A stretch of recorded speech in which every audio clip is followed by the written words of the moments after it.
We come to the next item of business, which is questions to the First Minister. Question number 1 is from Ian Gray. To ask the First Minister what engagements he has planned for the rest of the day. First Minister. Well, later today I've got meetings to discuss the Transport Minister's announcement this morning to upgrade the A90 to dual carriageway standard. Obviously, this is not as big a project as the M74 or the M80, now approaching completion, but nonetheless it's a vital part of the road infrastructure network of Scotland, and I'm sure the whole Chamber is delighted by that announcement this morning. Ian Gray. Presiding Officer, this week Labour released a list of 100 promises Alex Salmond made to Scotland, promises which he has broken. But here is another one, not in the list. In April 2008, the First Minister promised that he would never leave the city of Aberdeen in the lurch.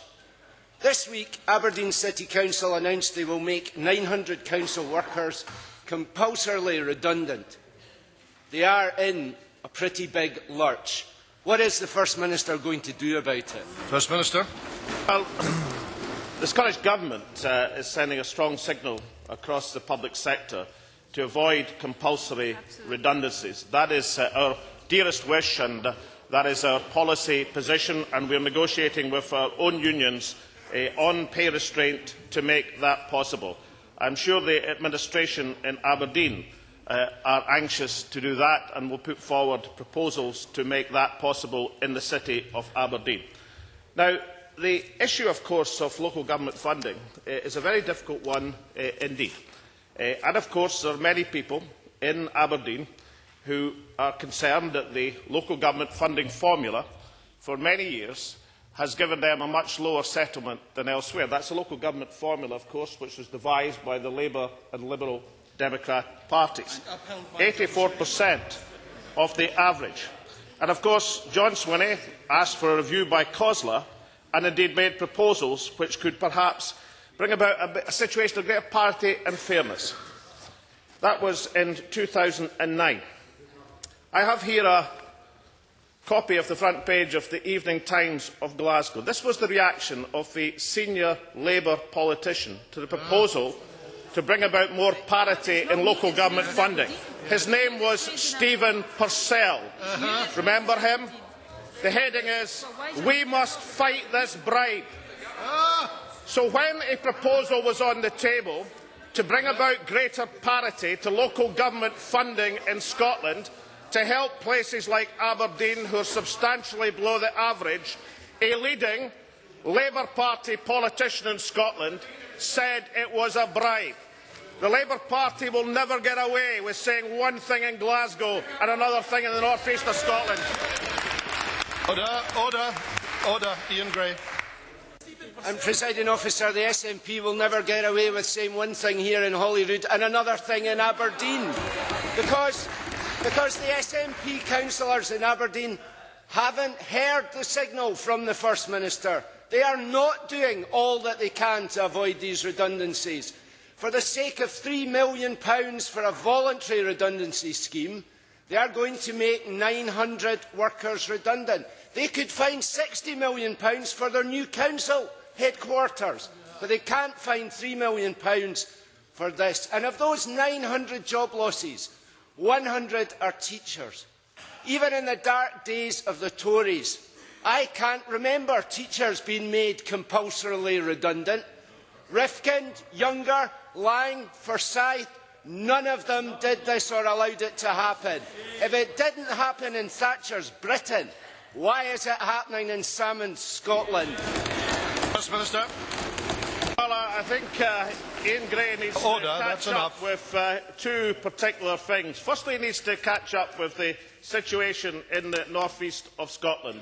The Council in Aberdeen are trying to avoid compulsory redundancies. That is their policy. That is what they are trying to do. I would hope that Ian Gray would support them in trying to avoid compulsory redundancies and lend his voice to that aim and that ambition. But of course, Aberdeen Council, like every public authority in Scotland, has major economic pressures bearing down upon it. That is the case for every public service, even the health service, which has been protected by this government and would face an uncertain future under the Labour Party. But of course, the Labour position now is they have nothing to do with this. And that's why Ian Gray should catch up on the wise words of Ed Miliband, his colleague in government. On the Andrew Marr show, just a week past Sunday, he says, "We should have acknowledged earlier that the financial crisis happened and there would have to be cuts under Labour. Our plans involved cuts and we should have acknowledged that. We sometimes we were pretending there weren't going to be any cuts under Labour, and when in fact there were. That is a point I acknowledge." Unfortunately, Ed Miliband didn't get that message through to Ian Gray when he campaigned with him. His own leader acknowledges that 2/3 of the funding pressure being faced by Aberdeen and every council in Scotland is down to the Labour Party in government. Maybe we can get back to Aberdeen. Ian Gray. We have an SNP First Minister here, and we have an administration in Aberdeen with the SNP as part of it. Is the First Minister seriously saying it's Ed Miliband's fault? Of course, it was a different story in Argyll when SNP councillors planned to close schools. The Education Secretary ordered them to do a U-turn and walk out on the council. So when SNP councillors in Aberdeen are planning to sack 900 workers, is the First Minister going to get on the phone and tell them to walk out on their mess too? First Minister. No, I was merely pointing out from the words of Ed Miliband that he now is prepared to accept responsibility for at least 2/3 of the funding cuts that are now being imposed upon Scotland. Now, in terms of local authorities, the SNP government have increased the share of expenditure to local authorities in Scotland. It has now risen to 34.5% of the Scottish budget. It started, we inherited 33.5%. Now, if we've increased the share to local government, then the government has done well by local authorities, and that's acknowledged by COSLA. It must be, therefore, that the overall budget is too low not to put public services under enormous pressure. So if Ed Miliband is prepared to acknowledge that and Labour's responsibility for it, when is Ian Gray going to accept responsibility on the part of the Labour Party in Scotland? And if it's a question of the share allocated to Aberdeen City, then why on earth did the Labour Party in Glasgow describe an attempt to redress that imbalance as a bribe? Or is Stephen Forsell to be written out of Labour Party history? The fact is that this government's protecting local government, and this administration are doing everything we possibly can to avoid compulsory redundancies in Scotland. Great.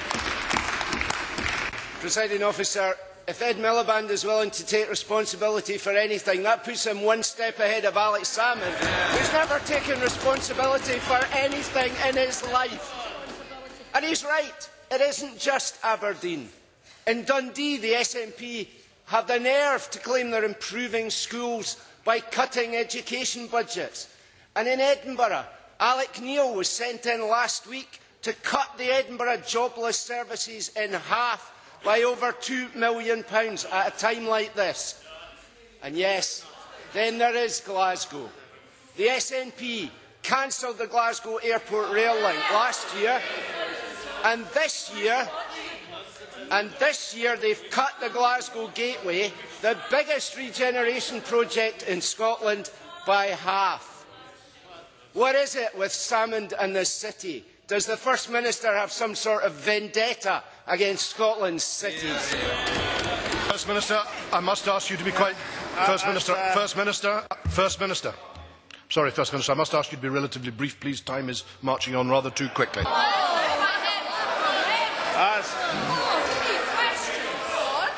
As everybody in the chamber knows and would acknowledge, that the 2.6% decline in revenue funding to local government for next year is, of course, a very difficult settlement. It's better than any other major public service except the health service, which we are protecting under this government.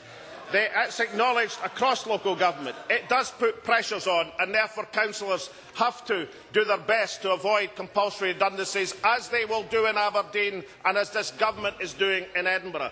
But I do accept responsibility. And it's time Ian Gray accepted responsibility for voting for a £500 million trans project in Edinburgh that nobody wanted, or for that matter, for voting for an illegal war, which we now know is a tapestry of lies.